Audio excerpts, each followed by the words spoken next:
নমস্কার, আমি তরুণ ঘোষ। আমরা ছোটবেলায় পড়তাম বর্গি এলো দেশে। তা বর্গিরা তো আমরা তো চোখে দেখিনি, মোহাম্মদ ইউনূসকে দেখে সেই বর্গিদের কথা আমার মনে পড়ছে।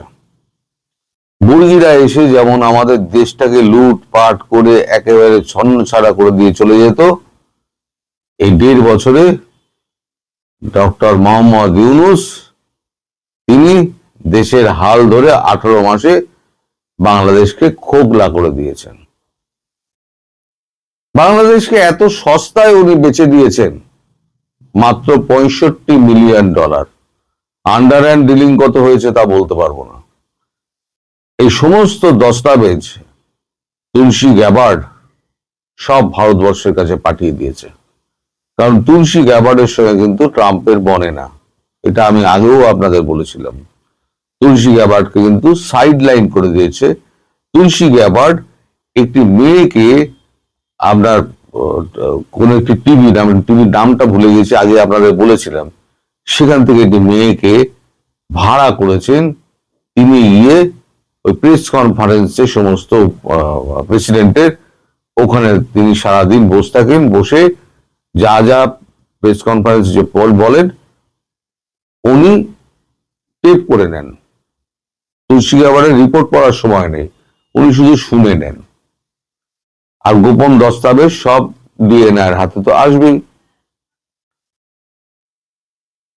তো এখন এই সমস্ত দস্তাবেজ যেগুলো আমেরিকার সঙ্গে বাংলাদেশের হয়েছে, তার সব গোপন দস্তাবেজ ডিএনআই এর কাছে গেছে। ডিএনআই সেগুলো সমস্ত একদম ডিপ্লোম্যাটিক চ্যানেলে ভারতবর্ষের কাছে পৌঁছে দিয়েছে। যার জন্যই তিনি লিখেছিলেন 3-4 দিন আগে, ভারতবর্ষের উচিত আমাকে ধন্যবাদ জানানো। এক্স হ্যান্ডেল উনি লিখেছিলেন, সেটা আমি দেখিয়েওছিলাম। আপনারা যদি 4 দিন আগের ভিডিও শেষটা দেখেন তাহলে দেখবেন ওখানে দেওয়া আছে। এখন ব্যাপারটা হচ্ছে যে মোহাম্মদ ইউনূস, তাকে আমি চিনলাম কি করে? আপনারা চিনতে পারেননি। আপনারা সব লিখেছেন স্যারের 1000 বছর হায়াত হোক, 100 বছর হায়াত হোক। তিনি যেদিনকে ঢাকার শাহজালাল আন্তর্জাতিক বিমানবন্দরে নেবে, উনি যেদিনকে হুঙ্কারটা দিলেন 7 সিস্টার নিয়ে, সেদিনে আমি বুঝেছিলাম লোকটার মতলব কিন্তু ভালো নয়। কিন্তু আমি তখন কিছু করিনি। আমি 2-3 মাস ওয়েট করছিলাম। একটা মানুষকে জাজ করতে গেলে 2-3 মাস সময় লাগে। তো যেমন তারেক রহমানকে জাজ করতে গেলেও 2-3 মাস সময় লাগবে। আদৌ কি করে একটা বোঝা যায় তো প্রতিটা পদক্ষেপে। তারপরে বুঝলাম যে মানুষটা একেবারেই হচ্ছে গিয়ে ভারত বিরোধী এবং দেশকে বিক্রি করে দেওয়ার জন্য এসছে এবং ধ্বংসলীলা একটা চালাবে। যেদিন থেকে এই লুট বাটপাড়ি, খুন জখম, দুর্নীতি হ্যান ত্যান শুরু হলো এবং যেদিনকে পুলিশ জ্বালানো হলো, তারপরে দোষীদের আড়াল করার জন্য তিনি ইনডিমনিটি জারি করলেন। সেদিন আমি বুঝে গেলাম বাংলাদেশের কপালে অশেষ দুর্গতি আছে। ভারতবর্ষও বুঝে গেছিল, আমার পাশাপাশি ভারতবর্ষের মানুষও বুঝেছিল, সরকারও বুঝেছিল। সরকার আমার থেকে অনেক বেশি এগিয়ে ভাবে, আমি তো কিছুই জানি না, তারা অনেক বেশি এগিয়ে ভাবে। তো তখন থেকে একটা প্ল্যান তৈরি করা হয়, বিকল্প প্ল্যান, যেটা প্রথমবারের প্ল্যানটাকে ওই ট্রাম্প ভেস্তে দিয়েছিলেন 12 ফেব্রুয়ারির একটা বৈঠকে 2024-এ, যে ভারতবর্ষে ওই বাংলাদেশের সমস্ত ব্যাপারটা ভারতবর্ষ দেখবে বলে একটা ঢপবাজি করে দিয়েছিলেন। তো তারপরের থেকে উনি যা যা করেছেন সব বিতর্কিত। সংবিধান বিরোধী যত কাজকর্ম থাকে সব করেছেন। ওনার যে উপদেষ্টারা আছে, আমার কথাগুলো আপনারা মিলিয়ে নিন, পুরনো ভিডিও দেখবেন। আমি বলেছিলাম একটা ভিডিওতে যে এই যে আপনাদের আসিফ নজরুল, তিনি টেক্সাস এবং এতে অ্যারিজোনায় তিনি 2টি বাড়ি কিনেছেন এবং তার স্ত্রী শিলা, খুব সম্ভবত শিলা আহমেদ তার স্ত্রী, তিনি সমস্ত এই কাজকর্মগুলো করতেন এবং তারা টাকা রাখতেন, সুইজারল্যান্ডের ব্যাংকে, তার টাকা রাখতেন দুবাইতে। এই সমস্ত তথ্য আমাদের কাছে, সব আমাদের এজেন্সির কাছে আছে। সেই তখন ভিডিওতে বলেছিলাম। আমি এও বলেছিলাম, আপনারা শুধু স্মরণ করিয়ে দিই, যে একদিন এদের অবস্থা খুব খারাপ হবে। ক্ষমতা আজ কারুর ছিল, কাল কারুর ছিল, আজ আমার কাছে আছে, পরশুদিন আরেকজনের কাছে চলে যাবে, তারপরের দিন আবার একজনের কাছে চলে যাবে। ক্ষমতা কিন্তু পরিবর্তনশীল। কিন্তু এনারা ধরে নিয়েছিলেন এনারা চিরকাল ক্ষমতায় অন্তত 50 বছর থাকবেন বলে এনারা ধরে নিয়েছিলেন। 50 নাও 25 তো থাকবেনই ধরে নিয়েছিলেন। তা মাৎসন্যায় বলতে যা বোঝায়, এরা মাৎসন্যায় করতে শুরু করে দিয়েছিলেন। মববাজি থেকে আরম্ভ করে, এখন মববাজি বলা যাবে না, আপনারা মব বলেন কেন? আমাদের ডাস্টবিন শফিক তিনি তো বলেছেন এটা প্রেশার গ্রুপ। এখন সে প্রেশার গ্রুপের ভয়ে তারা এখন দেশ ছাড়তে পারছেন না, এই ঘর ছাড়তে পারছেন না। সরকারি বাসভবন তারা দখল করে বসে আছেন।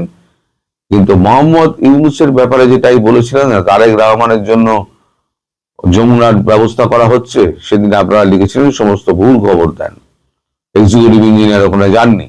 অনেকে আবার লিখেছিলেন আপনি সত্যি খবর দিয়েছিলেন, এক্সিকিউটিভ ইঞ্জিনিয়ার ওখানে গেছিলেন এবং সেই সময়তে ট্রান্সফরমার বাস্ট হয়েছিল, আপনার খবরগুলো ঠিক। তো যারা উদ্দেশ্যমনোনীত ভাবে আমাকে বদনাম করার চেষ্টা করেন, তারা দেশের শত্রুই বটে।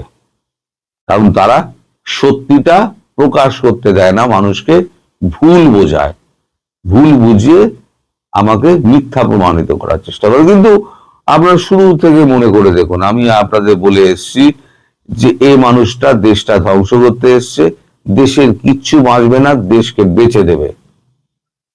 আজকে এই সমস্ত চ্যাংড়া ছোকরাগুলো যারা উপদেষ্টা হয়েছিল, তার আগে তো সমন্বয়কের নাম ধরে এরা যে লুট তরাজ যে শুরু করেছিল, আমি একদিন বলেছিলাম পাবলিক একদিন এদের জামা কাপড় টেনে হিজড়ে ন্যাংটো করে রাস্তায় দৌড় করাবে। আজকে সেই অবস্থায় এসছে বলেই এনারা যারা বড় বড় লম্বা লম্বা বাকতাল্লা ছাড়তেন এত বড় বড় জিব্বার করে, তারা কিন্তু এখন বাসভবন থেকে বেরোতে চাইছেন না, সরকারি বাসভবন থেকে। নিরাপত্তার অভাব, কিসের এত নিরাপত্তার অভাব? আপনারা যদি দেশের মঙ্গলই করতেন তাহলে পরে নিরাপত্তার অভাব বোধ করতে হতো না। ওই শেখ হাসিনাকে তো নিরাপত্তার অভাব বোধ করতে হয়নি। আপনারা বলেছিলেন কি শেখ হাসিনা কোটি কোটি ডলার না লক্ষ লক্ষ ডলার বিদেশে পাচার করেছেন। 18 মাস আপনারা ক্ষমতায় ছিলেন, 18 মাসের মধ্যে আপনারা কিন্তু অনেক অধ্যাদেশ জারি করেছেন, কিন্তু শেখ হাসিনার চুরি নিয়ে এবং চুরির তদন্ত নিয়ে একটা অধ্যাদেশ কিন্তু জারি করেননি। আপনারা যেটা করেছেন সেটা হচ্ছে শেখ হাসিনাকে প্রথমবারে মারতে না পেরে আপনারা একটা ওই ট্রাইব্যুনাল করেছেন। সেই ট্রাইব্যুনালে তাজুল ইসলাম তিনি মহানায়ক হয়ে তিনি করলেন কি দুখানা তিনি পরপর মামলা দায়ের করলেন। একটা হচ্ছে দুর্নীতির মামলা, একটা হচ্ছে ফাঁসির আসামি মামলা, দুটি মামলা তিনি দায়ের করলেন। আমি বলেছিলাম এরা কেউ ছাড়া পাবে না, দেশ ছাড়তেও পারবে না, এরা দেশের মধ্যে থাকবে এবং এদের সব শেষ অবস্থা হবে ওই নির্জন কারাগার। আপনি দেখুন আমার সেই কথাগুলো মিলছে কিনা। আপনারা আমাকে যাই বলুন না কেন অস্বীকার করতে পারবেন না আমায় কখনোই যে আমি এগুলো বলিনি। আমার ভিডিও সমস্ত সাক্ষী রয়ে গেছে। আজ আমি বলতে বাধ্য হচ্ছি যে বাংলাদেশের কিছু সংখ্যক মানুষ তারা বাংলাদেশেরই শত্রু, তারা বাংলাদেশের অরিজিনাল পরিস্থিতিটা তারা সাধারণ মানুষের কাছে বুঝতে দেয় না। তারা আমাকে ভুল প্রমাণিত করার চেষ্টা করে, তারা আমাকে গুজববাজ বলে একটা ট্যাগ মেরে দিয়েছে। এখন আমাকে অনেকে আনসাবস্ক্রাইব করে, অনেকে আবার সাবস্ক্রাইবও করেন, কিন্তু আমি কোনোদিনই বলি না যে আমার সাবস্ক্রাইব করুন। যার পছন্দ হবে দেখবেন, যার পছন্দ হবে না দেখবেন, কিন্তু সত্য সত্যই থাকবে। আজকে দেখুন সত্য সেই প্রতিষ্ঠিত হচ্ছে। এবং কালকে খলিলুর রহমান আমাদের ভারতবর্ষে এসছেন, আজকে তার সঙ্গে সমস্ত মিটিং ফিটিং চলছে। এখন তারেক রহমানকে এখন সময় দেওয়া হচ্ছে, 6 মাস তো অ্যাটলিস্ট সময় দেওয়া হবেই।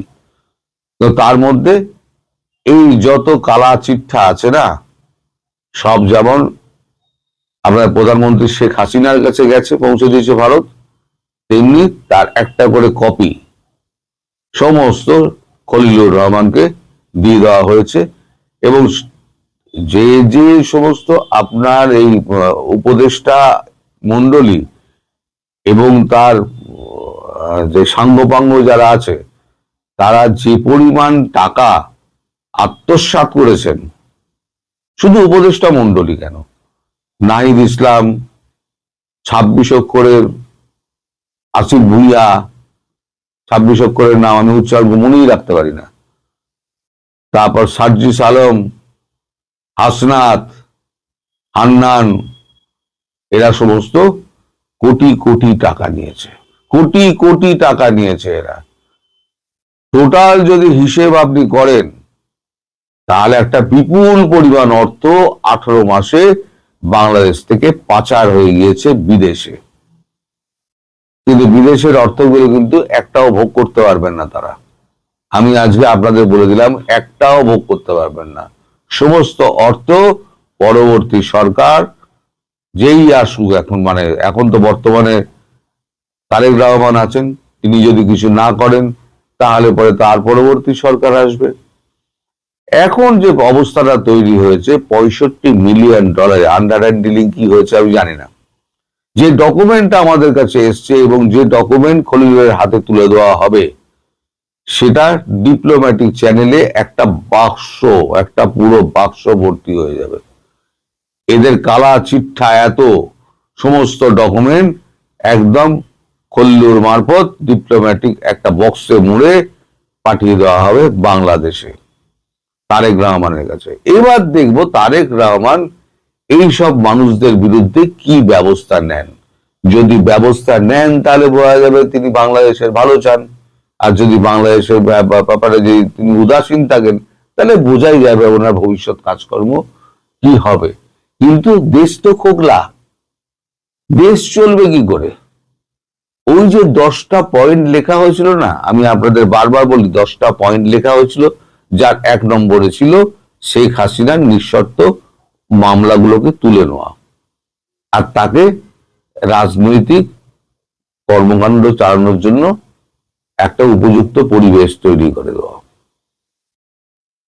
ইনডিমনিটি যা দিয়েছে সেগুলো কোনোদিন দেখে না। আমি আগেও বলেছিলাম পরবর্তী সরকার এলে কোনো ইনডিমনিটি থাকবে না, ইনডিমনিটি চিরকালের জন্য থাকে না। তো এখন যে অবস্থা হয়েছে, চলবে কি করে দেশটা? আর আমেরিকার সঙ্গে যে চুক্তি হয়েছে সেই চুক্তি অনুযায়ী আপনার সমস্ত কিছু আমেরিকা থেকেই নিতে হবে, চাল, ডাল, গম, তেল, নুন, এমনকি পশু খাদ্য পর্যন্ত আপনাদের হাতে আর কিছু নেই মশাই। আপনাদের ধরে ধরে বেচে দিয়েছে, আপনাদের হাতে কিচ্ছু নেই। কিন্তু দেবে কি? দেবে আপনাকে IMF, ইন্টারন্যাশনাল মনিটারি ফান্ড থেকে আপনাকে কিছু লোন দেবে, এডিবি থেকে কিছু লোন দেবে। লোন তো লোন। এবার কি হবে? যখনই ইন্টারন্যাশনাল মনিটারি ফান্ড থেকে লোন নেবে তখনই ইন্টারন্যাশনাল মনিটারি ফান্ডের লোক এসে বাংলাদেশে বসে যাবে, বসে আবার ট্যাক্স বাড়াবে। কিন্তু মানুষের তো রোজগার নেই। যারা কৃষি কাজ করে তারা এখন কৃষকের ওখানে মালটা তৈরি করে বেচবে কোথায়? আলু, বেগুন, পটল সবই তো ওখান থেকে আসবে, এখন দাম করে দেবে। আমরা বাংলাদেশে পুরো দাম করে দেবে আমেরিকা, বেচবেন কোথায়? সাধারণ চাষি যারা উৎপাদন করবেন বেচবেন কোথায়? তারা যা উৎপাদন মূল্য সেই উৎপাদন মূল্যও তারা পাবে না। আপনাদের গলা কাটার জন্য আমেরিকা বসে রয়েছে। আর আপনাদের মোহাম্মদ ইউনূস $65 মিলিয়ন এতে লোভে তিনি বর্গী হয়ে দেশটাকে বেচে দিয়েছেন। এবার যে কথায় আসছিলাম যে 10টা পয়েন্ট, তার 10 নম্বর পয়েন্টে আছে এই ওপরের 9টা পয়েন্ট যদি ঠিকঠাক চলে তাহলে 10 নম্বর পয়েন্টে যেটা আছে $20 বিলিয়ন ভারতবর্ষ দেবে বাংলাদেশকে সুদবিহীন অনুদান।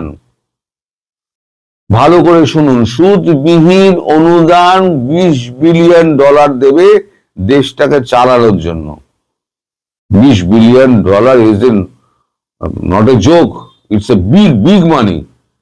ভারতবর্ষে কেউ যায় আসে না, $20 বিলিয়ন দিয়ে দেবে, পাশের দেশটা সুস্থ হোক। দুটো যদি রাজনৈতিক দল তাদের মধ্যে ভারসাম্য রেখে, আমাদের এখানেও যেমন কংগ্রেস রয়েছে, বিজেপি রয়েছে, অন্যান্য দল রয়েছে, ভারসাম্য রেখেই তো হচ্ছে। যদি সুস্থ গণতন্ত্র সৃষ্টি হয় তাহলে দেশ তো এগোবে। সেখানে $20 বিলিয়ন যদি ভারত অনুদান দিয়ে দেয় তাহলে দেশ এগিয়ে যাবে। আর যদি তারেক রহমান না করতে পারেন তাহলে দেশে একটা অস্থির পরিস্থিতি হবে, এবং সেক্ষেত্রে ভারতবর্ষ এমন একটা পরিস্থিতির সৃষ্টি করবে যে তারেক রহমানকে সব ছেড়ে চলে দিয়ে পালাতে হবে। আর তারেক রহমানের সামনে এখন আগে কুয়া পিছে খাড়ি। যদি আমেরিকাকে চটায় তাহলে আমেরিকা গলা টিপে একেবারে মাদুরের মতো তুলে নিয়ে চলে যাবে, আর যদি আমেরিকার কথা শোনে তাহলে দেশের মানুষ তাকে তাড়া করবে। তার মানে কি হলো, আগে কুয়া পিছে খাড়ি। ওই আপনারা একটা কথা বলেছিলাম না, যে এই অবস্থা থেকে একমাত্র বাঁচাতে পারে এবং একমাত্র বাঁচাতে পারে ভারত। সুতরাং ভারত বিরোধিতা করে লাভ নেই। ভারত আপনাদের বন্ধু, ভারতকে বন্ধুত্বের চোখে দেখুন, তাহলে পরে ভারতবর্ষ থেকে সাহায্য পাবেন।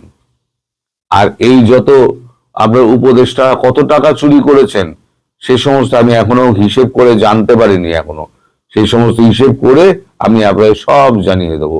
আপনারা শুধু 14,000 কোটি টাকা দেখছেন আসিফ নজরুল মেরেছে, 14,000 কোটি টাকা।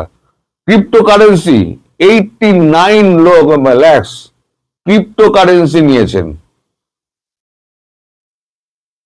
89 লক্ষ টাকা ক্রিপ্টোকারেন্সিতে আছে। আপনারা কি ভাবছেন, আপনারা কোথায় আছেন? একটা মানুষ যদি এত টাকা নিয়ে থাকে, ডাস্টবিন শপিং যে বকলমে চালাতো সে কত টাকা নিয়েছে, মামলা বাণিজ্য কত টাকা গেছে? আপনার কোনটাই স্বরাষ্ট্র উপদেষ্টা থেকে আরম্ভ করে আর রিজওয়ানা ম্যাম পর্যন্ত, ফরিদা আক্তার পর্যন্ত কেউ বাদ নেই। ফরিদা আক্তার শুনেছিলাম তিনি একটু বামপন্থী ধরনের লোক, তিনিও এই দলে ফিরে গেলেন, তার বিরুদ্ধেও গোছা গোছা অভিযোগ।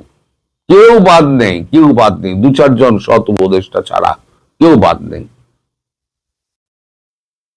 এখন আপনাদের জন্য দুর্ভাগ্য ছাড়া আর কিছু নেই, আপনারা সে তার জন্য অপেক্ষা করুন। আর ভারতবর্ষের সঙ্গে যদি সুসম্পর্ক রাখেন তাহলে ভারতবর্ষ আপনাদের হয়তো বাঁচালেও বাঁচাতে পারে, নইলে আর কেউ